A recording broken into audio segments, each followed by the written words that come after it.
আল্লাহর নবী বলেন, এই হাদিসটা মন দিয়ে শোনেন, আল্লাহর নবী বলেন কিয়ামতের দিন দুনিয়ার জমিনে যারা কোরআন তেলাওয়াত করত, আল্লাহর নবী বলেন ওই ব্যক্তিদেরকে কিয়ামতের দিন আমার আল্লাহ ডাক দেবেন, কোরআনের হাফেজদেরকেও ডাক দেবেন, যারা কোরআন মুখস্থ করেছে ওদেরকেও আল্লাহ ডাক দেবেন। আল্লাহর নবী বলেন আল্লাহ ডেকে বলবেন ইয়া ইবাদি, হে আমার বান্দা, ইকরা তুমি পড়ো, ওয়ারতাকি এবং তুমি উপরে ওঠো, ওয়ারাতিল কামা কুনতা তুরাতিলু ফিদ দুনিয়া, দুনিয়ায় যেমন আস্তে আস্তে তুমি কোরআন তেলাওয়াত করতে এমন আস্তে আস্তে তুমি তেলাওয়াত করো। ফাইন্না মুনজিলাকা ইনদা মাতাইনা, যেখানে তুমি তোমার তেলাওয়াত বন্ধ করে দিবা এটাই হবে তোমার উচ্চ মকাম, ওটাই হবে তোমার ঘর। জোরে জোরে বলেন সুবহানাল্লাহ। এই হাদিস থেকে একটা শিক্ষা নেন, যারা এখানে আপনারা এখানে যারা আছেন সব মুসল্লি, রমজান মাসে তো আমরা সব নামাজ পড়ি ইনশাআল্লাহ, না পড়ি তো সব। এই হাদিস থেকে একটা শিক্ষা নেন, তকদির খুলে যাবে ভাই। এই হাদিসের ভিতরে নবীজি বলেন আল্লাহ বলবেন, আল্লাহ বলবেন কিয়ামতের দিন ওয়ারাতিল তুমি পড়ো তেলাওয়াত করো কামা তুরাতিলু ফিদ দুনিয়া, দুনিয়ায় যেমন আস্তে আস্তে আস্তে কোরআন পড়তে এমন আস্তে আস্তে আস্তে কোরআন তেলাওয়াত করো। এই হাদিসের সারমর্ম কি? এই যে রমজান মাস গেল না আমাদের কাছ থেকে, একটু কথা বলেন, রমজান গেল, রমজানে তারাবি পড়েছেন সব, কেউ যারা আহলে হাদিস ভাই তারা পড়ে 9 রাকাত, যারা হানাফি মাযহাব শাফি মাযহাব টাযহাব মানে তারা পড়ে 20 রাকাত। এখন যে যাই পড়েন এটা আমার প্রশ্ন না, তবে তারাবিতে সবাই পড়েছে। এখন মসজিদে আমাদের বিশেষ করে পশ্চিম বাংলার মসজিদে 80% মসজিদে দেখবেন 35-40 মিনিটের তারাবি নামাজ 20 রাকাত শেষ। কথা বলেন কেন? ঠিক কিনা জাজি? শেষ। এখন আমার এইখানে একটা প্রশ্ন হইলো, এই হাদিসের ভিতরে নবীজি বলছেন আল্লাহ বলবেন ওয়ারাতিল তুমি তেলাওয়াত করো কামা কুনতা তুরাতিলু ফিদ দুনিয়া, দুনিয়ায় যেমন আস্তে ধীরে ধীরে ধীরে কোরআন পড়তে এমন ধীরে ধীরে পড়ো। আল্লাহ কোরআনে বলছেন ওয়ারাতিলিল কোরআনা তারতিলা, তুমি তারতিলের সাথে কোরআন তেলাওয়াত করো। ভাই আল্লাহ বলছেন ধীরে ধীরে পড়তে, আর তারাবির নামাজে 35 মিনিট তারাবি শেষ, ওই নামাজ হবে বলে মনে হয়? যুক্তি নাম্বার 2, সারাদিন রোজাই থেকে যে তারাবি কষ্ট করে পড়েন সওয়াব যে কি হয় আল্লাহ মাহবুব ভালো জানে। কথাগুলো শোনেন, আপনাদের বিবেকে ধাক্কা লাগবে। আলিফ থেকে ইয়া পর্যন্ত যতটা অক্ষর আছে, আরবি হরফ আছে, প্রত্যেকটা হরফের আলাদা আলাদা উচ্চারণ আছে না নাই? একটু জবাব দেন না, আছে না নাই? সিন আর শিন, সিন একটু হালকা, শিন একটু মোটা, একটা আছে ছোট কাফ, একটা আছে বড় কফ, একটা কাফ আর একটা কফ, দুইটা অক্ষরের দুইটা আলাদা উচ্চারণ আছে না নাই? একটা আছে দাল আর একটা আছে লাল, দাল আর লাল শুনতে একই রকম, একটা মোটা আর একটা হালকা, একটা আছে সোয়াদ আর একটা আছে লোয়াদ, দুটোই প্রায় একই কিন্তু আলাদা আলাদা উচ্চারণ। ভাই এখন আপনারা বলেন আমাদের তারাবি নামাজ যেভাবে হয় আলহামদুলিল্লাহি রাব্বিল আলামিন রহমানির রহিম মালিকি ইয়াউমিদ্দিন ইয়াকা না'বুদু ওয়া ইয়াকা নাস্তাইন ইহদিনাস সিরাতাল মুস্তাকিম, এইভাবে হয়তো। এখন আপনারা বলেন প্রত্যেকটা আয়াতের প্রত্যেকটা উচ্চারণ, আকার, অক্ষরের উচ্চারণ কি সহি হলো? আমি একজন কোরআন শরীফের হাফেজ, আমার 14 বছর বয়সে আমি কোরআনের হাফেজ করছি আমি। এখন আপনারা যদি বলেন কোন ইমাম সাহেব বা কোন হাফেজ সাহেব যদি বলেন হুজুর আমি যতই জোরে পড়ি আমার প্রত্যেকটা অক্ষর ঠিক থাকবে 100%, আপনি আমার সামনে পড়েন, আমি জীবনে এই কথা মাইকে বলবো না যদি পড়তে পারেন। আপনি যদি এই স্পিরিটে পড়েন 100% আমি আপনার ভুল দেবো সূরা ফাতিহা। যদি ভুল না ধরতে পারি আমি জীবনে আর এই মাইকে কথা বলবো না, এই কথাটা আর বলবো না। পারবেন না, কারণ আমি জানি আমি একজন কোরআনের হাফেজ। এখন যদি আপনার অক্ষরগুলো সহি উচ্চারণ না হয় আপনি সওয়াবের আশা করেন কেমনে? কথা বোঝাইতে পারছি আমি? কথা বোঝাইতে পারছি? চাচ্ছি কিছু সমাজ পরিবর্তন হওয়া দরকার। জলসার ময়দানে নেমেছি, আল্লাহ নামিয়েছেন, পরিবর্তন করার কথা বলবো, পরিবর্তন করার মালিক আল্লাহ। তবে কি আমার নিল না নিলেও দেখার দরকার নাই, সত্যি কথা বলবো, হক কথা বলবো, গা জ্বালা করলেও কিছু করার নাই। অধিকাংশ মসজিদের ভিতরে 35 আর 40 মিনিট 50 মিনিটে তারাবি নামাজ শেষ হয়ে যায়। আর যদি ইমাম সাহেব হুজুর 10টা মিনিট একটু দেরি করে ফেলে যে আজকের হুজুরের শরীরটা একটু অসুস্থ, আস্তে আস্তে পড়ছে, কিছু মুসল্লি আছে বার হয়ে বলে হুজুর আপনি 10টা মিনিট দেরি করলেন কেন? কি মুসল্লিদের ভিতরে আলোচনা করে হুজুর ভাই আজকে দেখছেন হুজুর 10টা মিনিট দেরি করছে।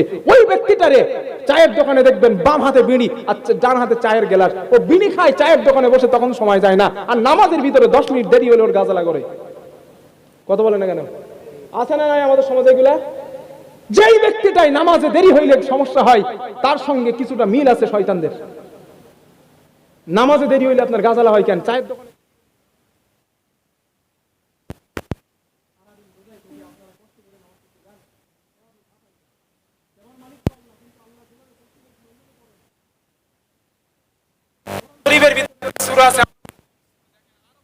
ক্ষতি দেখেন আমাদের সামনে।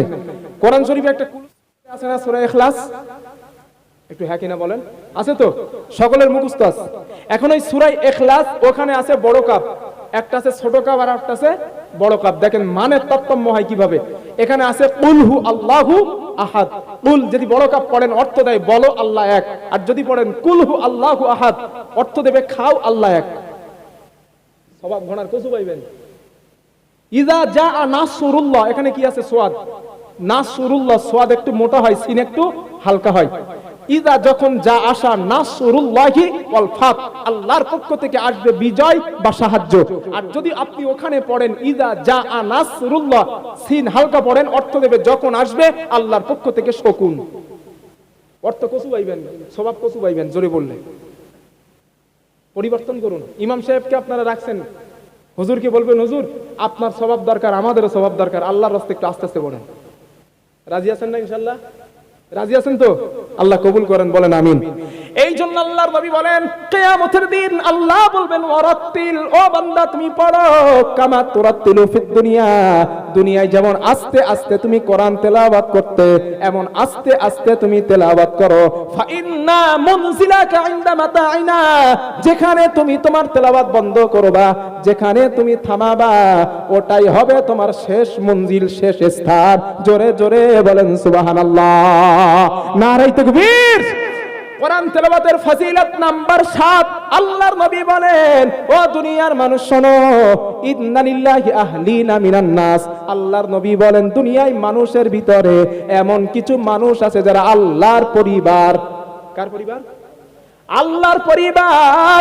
আল্লাহর নবীর সাহাবারা প্রশ্ন করলেন মানহুম ইয়া রাসূলুল্লাহ, ও আল্লাহর নবী আপনি বলেন আল্লাহর পরিবার কারা, আল্লাহর আস্থাভাজন কারা? সাহাবারা এই প্রশ্ন করার পর আল্লাহর নবী জবাব দিলেন আহলুল কুরআন হুম আহলুল্লাহ ওয়া খাসাতুহু, আল্লাহর পরিবার হলো তারা দুনিয়ায় কোরআন পড়নে ওয়ালা লোক যারা। জোরে জোরে বলেন সুবহানাল্লাহ। যারা কোরআন পড়ে তারা কার পরিবার? একটু জোরে বলেন না ভাই। আমাদের পশ্চিম বাংলার মুখ্যমন্ত্রীর নাম মমতা ব্যানার্জি, বর্তমানে আছেন যিনি। মমতা ব্যানার্জির একটা ভাইপো আছে, ওর নাম অভিষেক ব্যানার্জি। আমি পার্টি করি না, করিও না, আমি রাজনীতি করছি না, আমি একটা এক্সাম্পল দিচ্ছি। এখন এই অভিষেক ব্যানার্জি যদি আপনাদের এলাকায় ঘোরার জন্য আসে, ওনার সঙ্গে প্রশাসন থাকবে না? ভাই একটু কথা বলেন, থাকবে তো? নিশ্চয়ই থাকবে। শুধু থাকবে না, মাঝে মধ্যে স্যালুটও দেবে। কেন দেবে? কারণ সে মুখ্যমন্ত্রীর আস্থাভাজন পরিবারের সদস্য। মোদি সাহেবের যদি কোনো আস্থাভাজন আপনাদের এখানে আসে, তার সঙ্গে নিশ্চয়ই প্রশাসন থাকবে, মাঝে মধ্যে স্যালুটও জানাবে, স্যার বলবে। কেন? সে প্রধানমন্ত্রীর পরিবারের সদস্য। তাই দুনিয়ায় পরিবারের প্রধানমন্ত্রী আর মুখ্যমন্ত্রীর পরিবারের সদস্য হওয়ার কারণে প্রশাসন তারে স্যালুট জানালো। আর কোরআন পড়ে যদি আপনি আল্লাহর পরিবারের সদস্য হয়ে যান, কিয়ামতের দিন আল্লাহর প্রশাসন ফেরেশতারা আপনাদেরকে সালাম জানাবে, স্যালুট জানাবে। তার প্রমাণ কি? স্যালুট জানাবে, দলিল কই? আল্লাহর কোরআন খোলেন, আল্লাহ কোরআনে বলেন ও দুনিয়ার মানুষ শোনো, আল্লাহ রাব্বুল আলামিন বলেন ওয়াসারিউ ওয়াসিকাল্লাযীনা তাকাউ রাব্বাহুম ইলাল জান্নাতি যুমারা হাত্তা ইযা জাউহা ওয়া ফুতিহাত আবওয়াবুহা ওয়া ক্বালা লাহুম খাযানাতুহা সালামুন আলাইকুম তিবতুম ফাদখুলুহা খালিদিন। জোরে বলেন আল্লাহু আকবার। আল্লাহ রাব্বুল আলামিন বলেন কিয়ামতের দিন মুমিনদেরকে, আমার পরিবারের সদস্যদেরকে, মুত্তাকিদেরকে ফেরেশতারা হাঁকাতে হাঁকাতে জান্নাতের দিকে নিয়ে যেতে থাকবে। আল্লাহর নবী বলেন জান্নাতের গেট ডাকার পরে ওই জান্নাতীরা আল্লাহর পরিবারের সদস্যরা বসে পড়বে। আল্লাহর ফেরেশতারা বলবেন ও আল্লাহর বান্দা, এটা জান্নাত না, এটা তো জান্নাতের মাত্র একটা গেট, এটা জান্নাত না, জান্নাত আরো দূরে রয়েছে। আল্লাহর ফেরেশতারা হাঁকাতে হাঁকাতে নিয়ে যাবে। আল্লাহ বলেন জান্নাতের গেটের কাছে যাওয়ার পর জান্নাতের গেটে যেই মালাইকাগুলো দাঁড়ানো, ফেরেশতা জান্নাতের দ্বাররক্ষীগুলো দাঁড়ানো, ওই জান্নাতের দ্বাররক্ষীগুলা আল্লাহর পরিবারের সদস্য ঈমানদারকে লক্ষ্য করে বলবেন, সালামুন আলাইকুম তিবতুম ফাদখুলুহা খালিদিন। ও আল্লাহর পরিবারের সদস্য ও মুত্তাকি ঈমানদারেরা, তোমাদের প্রতি আল্লাহর পক্ষ থেকে শান্তি বর্ষিত হোক, তোমাদের জন্য সালাম, তোমাদেরকে সেলুট জানাই। উদখুলু ইলাল জান্নাহ, তোমরা জান্নাতের ভিতরে প্রবেশ করো, খালিদিনা ফিহা আবাদা, এই জান্নাত থেকে আল্লাহ তোমাদেরকে আর কোনো দিন বার করে দেবে না। জোরে জোরে বলেন সুবহানাল্লাহ।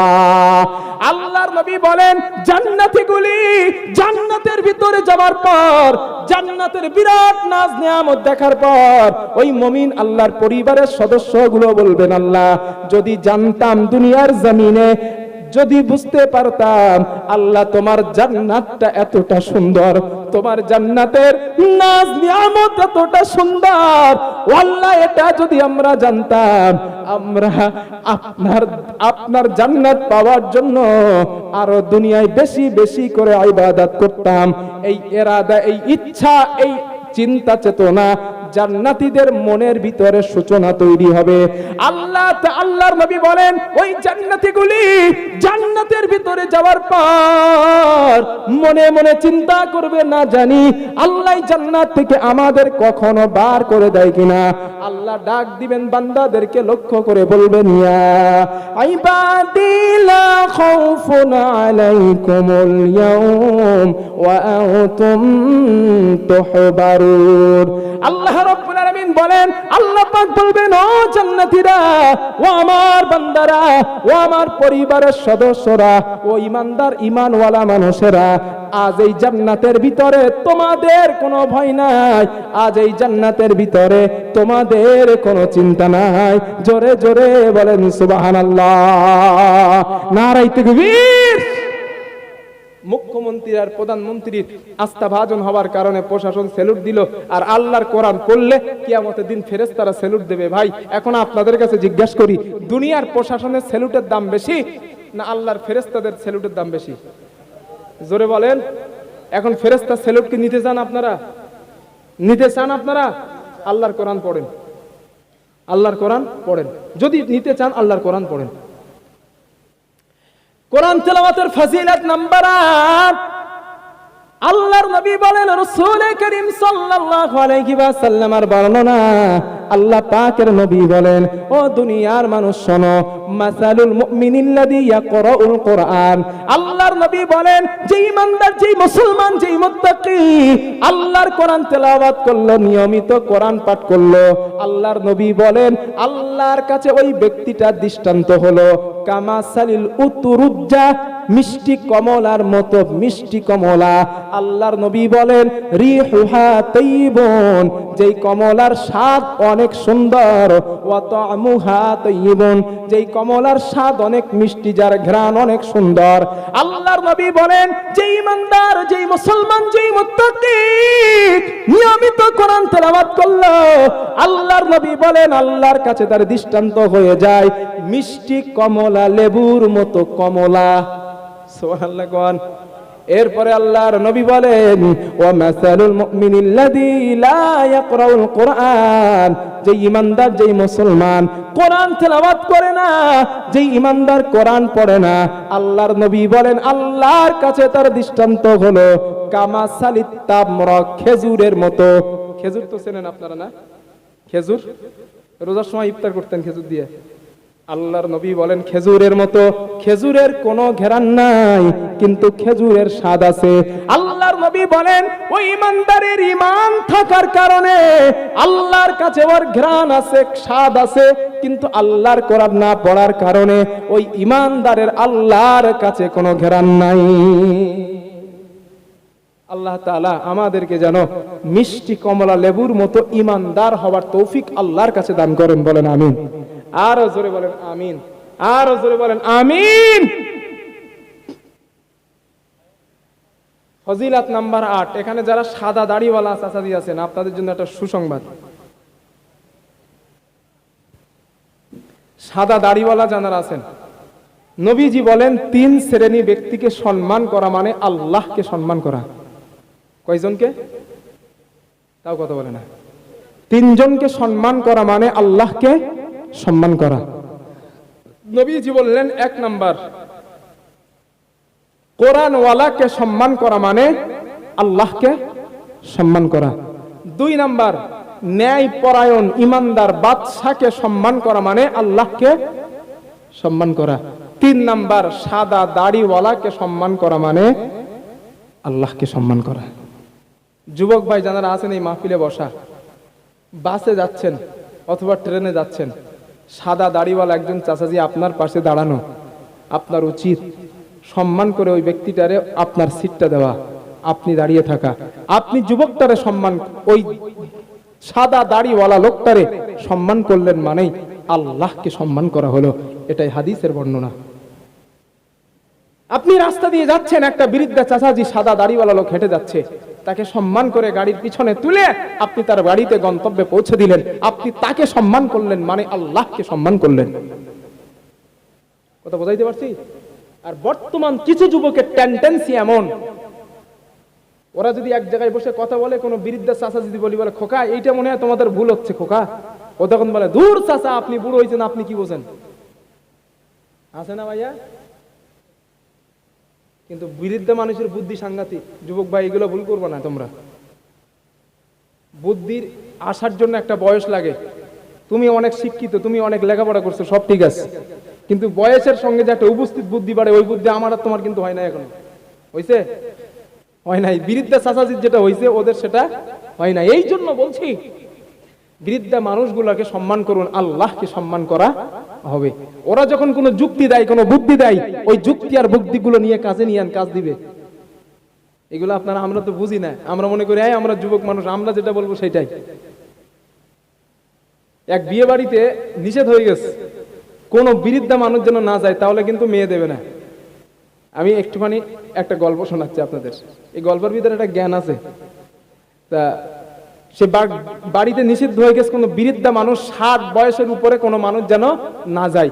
এখন যেই ছেলের বিয়ে, ওই ছেলের একটা দাদু, তার দাদুর বয়স 62 বছর। এখন দাদু বলছে নাতি আমি তো তোর দাদু, তুই আমার একটু নিয়ে চল। এখন নাতি বলে দাদু দেখো তুমি যদি যাও তাহলে ওরা কিন্তু মেয়ে দেবে না, কারণ ওরা শর্ত লাগিয়েছে যে কোনো বৃদ্ধা মানুষ যেন বিয়ে করতে না আসে। এখন দাদু বললো তোরা এক কাজ কর, বড় এক ঝুড়ি কেন, ওই যে আমটাম জাগ দেয় যে ঝুড়ি, ওই ঝুড়ি কেন, ঝুড়ির ভিতরে আমারে দিয়ে কাপড় টাপড় দিয়ে চাঙ্গা করে আটকে তোরা নিয়ে চল, তোরা যেখানে বসবি পাশে আমারে রেখে দিস। এখন দাদুর কথা শুনে সবাই ওই পাশে রেখেছে। এখন কন্যাপক্ষ যারা ছিল সব কন্যাপক্ষ মিলে খোঁজ খোঁজ খোঁজ কোনো বৃদ্ধা মানুষ আছে কিনা। এখন দেখে একটা বৃদ্ধা মানুষ নেই। এখন এই কন্যাপক্ষের বাড়ির লোক ছেলে পক্ষের বাড়ির লোকের ব্রেন টেস্ট করার জন্য এই হাতে একটা সব চটা বেঁধে দিস, লম্বা চটা এখান থেকে এখানে বেঁধে দিস, বেঁধে বলছে এবার তোমাদের তোমরা নিজেরা খাও। এখন হাতে চটা বাঁধা, হাত তো ক্লোজ হবে না, গালে তুলবে কি করে।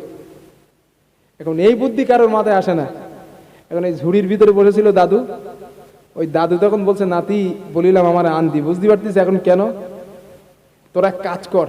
কি দাদু, তুই একজনের সামনে বস আর তোর সামনে আর একজনা বসুক, তুই ভাত মাখি ওর গালে দে আর ও ভাত মাখিয়ে তোর গালে দেখ, আল কায়দায় ভাত খা। এখন এই সিস্টেমে যখন ওরা ভাত খাওয়া শুরু করেছে তখন বললো যে খোঁজ ভালো করে এর ভিতরে কোনো বৃদ্ধ মানুষ আছে কিনা। খুঁজে দেখা গেল ঝুড়ির ভিতরে দাদু।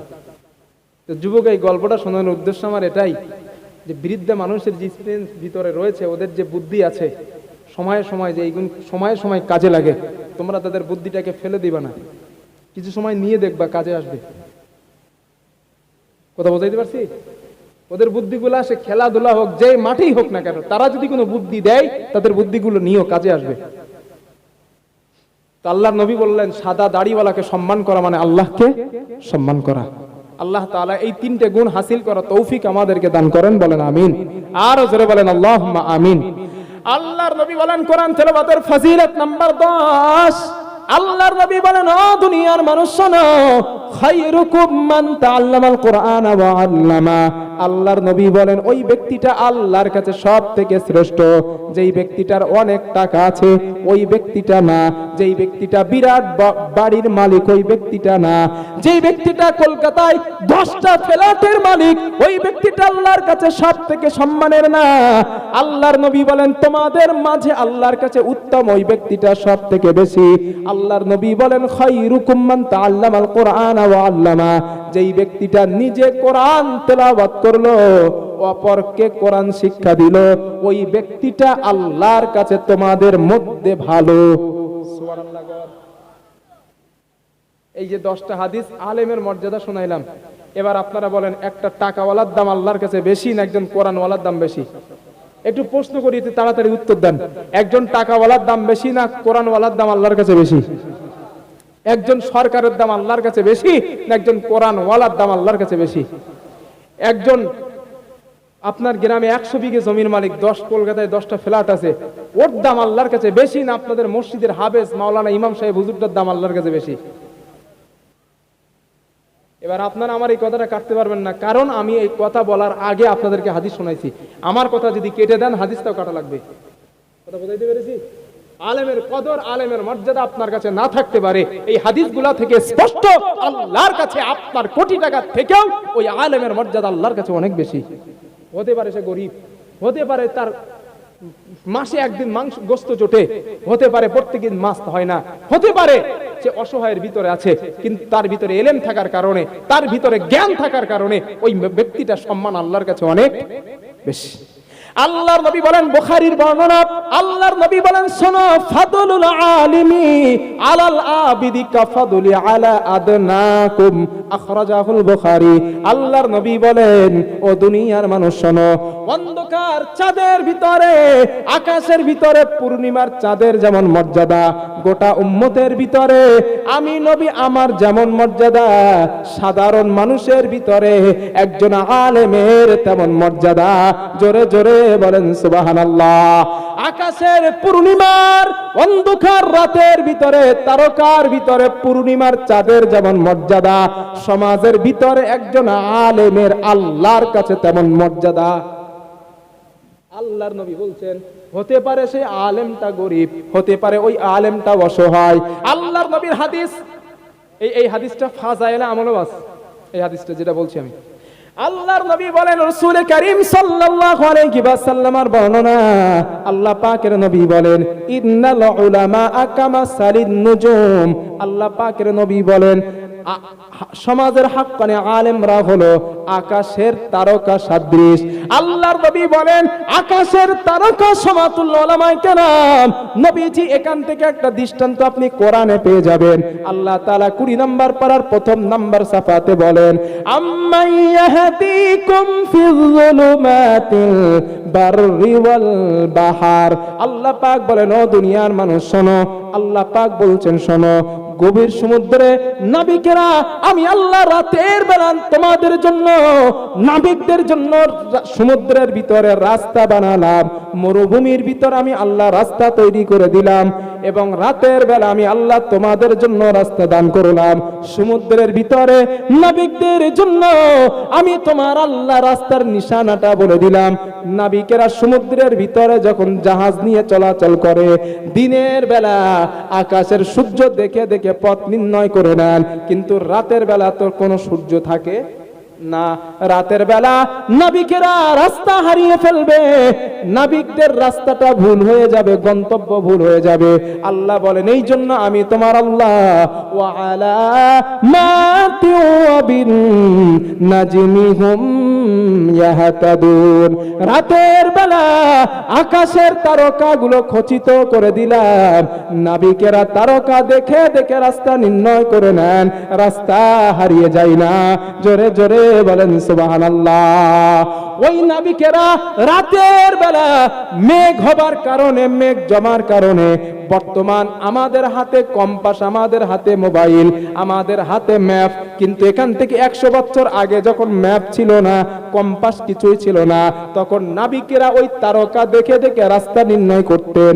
কিন্তু ওই তারকাগুলা রাতের বেলা যদি হারিয়ে যায়, নাবিকদের রাস্তা হারিয়ে যাবার সম্ভাবনা আছে না নাই? জোরে বলেন আছে। নাবিকেরা রাস্তা হারিয়ে ফেলবে, কারণ তারকাগুলো মেঘের কারণে ঢাকা পড়েছে। আল্লাহর নবী বলেন ইন্নাল উলামা কামাসালিন নুজুম। আল্লাহর নবী বলেন সমাজের হাক্কানি আলেমরা হলো আকাশের তারকা সদৃশ। ওই তারকা সদৃশ উলামায়ে কেরাম সমাজের সাধারণ মানুষগুলা ওই আলেমদের থেকে যখন দূরে চলে যাবে, আলেমদেরকে ফলো করবে না, আলেমদের প্রতি মহব্বত ভালোবাসা থাকবে না।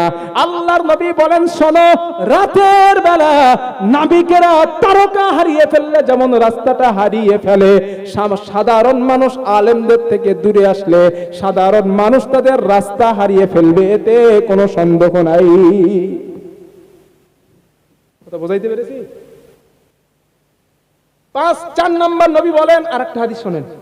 আল্লাহর নবী বলেন ও দুনিয়ার মানুষ শোনো, আলেমের মর্যাদা কতটা।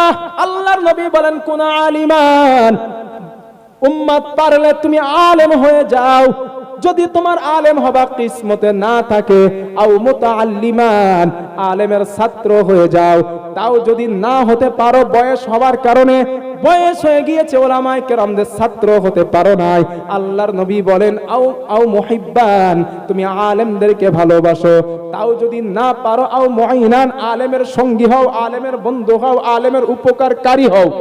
নবীজি বলেন 5 নাম্বার ওয়ালা তাকুন খামিসান ফাতাহলিক, 5 নাম্বার হয়ো না আলেমের বিরুদ্ধে চরণ করো না, আলেমের বিরুদ্ধে যেও না, আলেমকে তোমরা গালাগালি করো না, আলেমের প্রতি বেইনসাফি করো না। আল্লাহর নবী বলেন ফাতাহলিক, তোমার কপালে তুমি নিজেই ধ্বংস লিখে রাখলা। কথা বুঝেছেন কিছু? পারলে আলেম হও।